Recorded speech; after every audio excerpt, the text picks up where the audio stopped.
नमस्ते नमस्कार साथियों। तो आखिर सऊदी के प्रिंस को क्यों सता रहा है अपनी जान का डर? तो मोहम्मद बिन सलमान ने किस नेता का जिक्र कर जताई आशंका? सऊदी अरब के प्रिंस की जान को खतरा, एमबीएस ने जताई।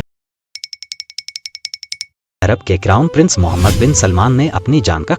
एक रिपोर्ट में कहा गया है कि एमबीएस ने अमेरिकी अधिकारियों को बताया कि इजरायल से संबंध सामान्य करने के कारण उनकी हत्या जा सकती है। उन्होंने फिलिस्तीन बनाने की मांग की है। क्या साथियों, आपको मालूम है कि सऊदी अरब के क्राउन प्रिंस से जुड़ी एक खबर आई है जो कि अभी के समय में किसी को नहीं पता है? तो आप वीडियो के अंत तक देखें। तो प्रिंस सलमान ने अपनी जान का खतरा बताया है, तो ऐसा क्यों बताया है? और उन्होंने कहा कि यह खतरा इजरायल से संबंध सामान्य करने पर होगा और सऊदी अरब के क्राउन प्रिंस मोहम्मद बिन सलमान एमबीएस की जान को खतरा है। अमेरिकी न्यूज आउटलेट पॉलिटिको में छपी रिपोर्ट के मुताबिक एमबीएस ने अमेरिकी कांग्रेस के सदस्यों से कहा कि वह अमेरिका और इजरायल के साथ एक बड़ी सौदेबाजी कर अपनी जान खतरे में डाल रहे हैं, जिसमें सऊदी का इजरायल के साथ संबंधों को सामान्य बनाना भी शामिल है। पॉलिटिको के अनुसार एक मौके पर एमबीएस ने मिस्र के नेता अनवर सादात की तरह अपना हाल होने को लेकर चिंता जताई। इजरायल के साथ शांति समझौता करने के बाद सादात प्रिंस ने सवाल किया कि आखिर अमेरिका ने अनवर सादात की रक्षा के लिए क्या किया और हम आपको बता दें कि कैसे प्रिंस सलमान ने अपने सामने आने वाले खतरों पर चर्चा की और बताया कि आखिर किसी भी समझौते में फिलिस्तीनी देश के लिए एक अपरिवर्तनीय रास्ता क्यों शामिल होना चाहिए, खासकर अब जब गाजा में युद्ध ने इजरायल के प्रति अरबों के गुस्से को और बढ़ा दिया है। रिपोर्ट में एक पूर्व अमेरिकी अधिकारी और बातचीत की जानकारी रखने वाले 2 लोगों का हवाला दिया गया है। सूत्रों ने यह भी कहा कि बातचीत से लगता है कि प्रिंस सलमान खतरे से वाकिफ होने के बावजूद अमेरिका और इजरायल के साथ मेगा डील करने के इच्छुक दिखाई देते हैं। वह इसे सऊदी अरब के भविष्य के लिए महत्वपूर्ण मानते हैं। और क्या होगी मामला? डील तो काफी हद तक गुप्त और अभी भी विकसित हो रहे समझौते के बारे में कई रिपोर्ट्स सामने आई हैं। इसमें सऊदी के प्रति कई अमेरिकी प्रतिबद्धताएं शामिल हैं, जैसे एक संधि के जरिए सुरक्षा गारंटी, नागरिक परमाणु कार्यक्रम पर सहायता और टेक्नोलॉजी जैसे क्षेत्रों में आर्थिक निवेश।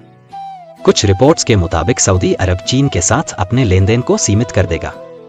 यह इजरायल के साथ राजनयिक और अन्य संबंध भी स्थापित करेगा।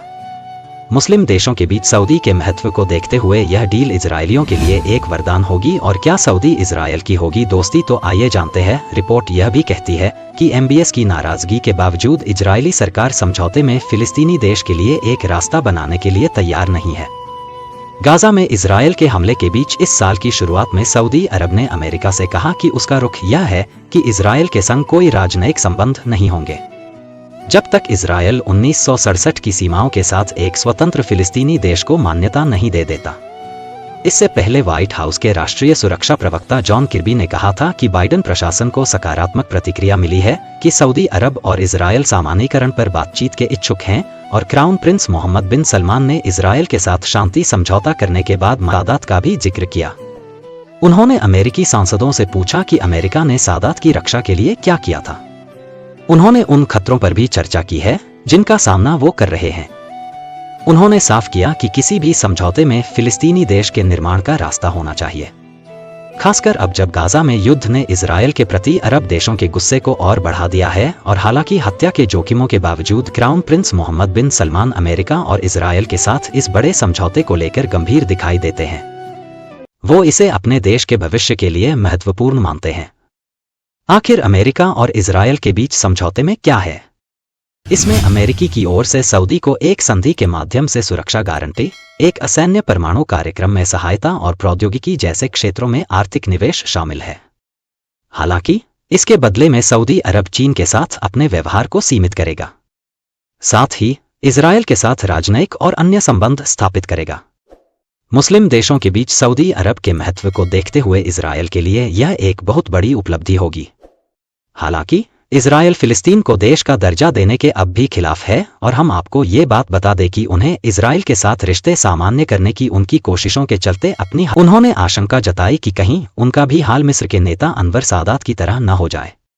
इजरायल के साथ शांति समझौता करने के बाद 1981 में अनवर सादात की हत्या। आप यह वीडियो कहां से देख रहे हैं? आप हमें कमेंट करके बताएं और मेरे चैनल संजू वर्ल्ड जॉन को आप सब्सक्राइब कीजिए। तो हम इसी के साथ मिलते हैं अगली वीडियो में। तब तक के लिए फिलहाल इतना ही। जय हिंद, जय भारत।